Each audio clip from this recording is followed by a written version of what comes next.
Hey everyone, today I'm going to show you how to turn off the speed warning on Waze. Without any further ado, let's get started. First, open your Waze app and direct your attention to the upper left corner of your screen. You'll notice three horizontal lines, often called the menu icon. Go ahead and tap on it to reveal the main navigation options. This menu is your gateway to all of Waze's customization features and settings. From the menu that appears, look for and tap on Settings. This is where you can control various aspects of how Waze functions and displays information during your drives.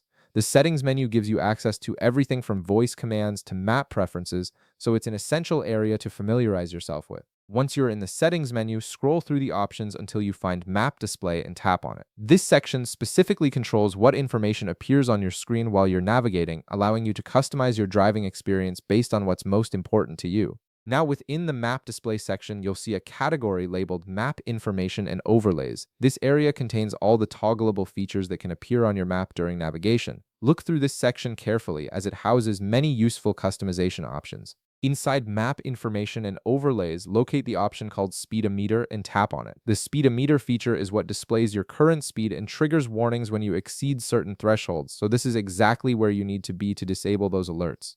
After tapping on Speedometer, you'll see an option that says Alert at Threshold with a toggle button beside it. This toggle controls whether Waze will notify you when you're driving over the speed limit. The Alert at Threshold feature is designed to help drivers stay aware of their speed, but if you find these notifications distracting or unnecessary, you can easily turn them off. Simply tap the toggle button beside Alert at Threshold to switch it off. You'll notice the toggle changes color or position to indicate it's now disabled. This means Waze will no longer send you speed warnings while you drive, though the speedometer itself will still display your current speed. And that's it.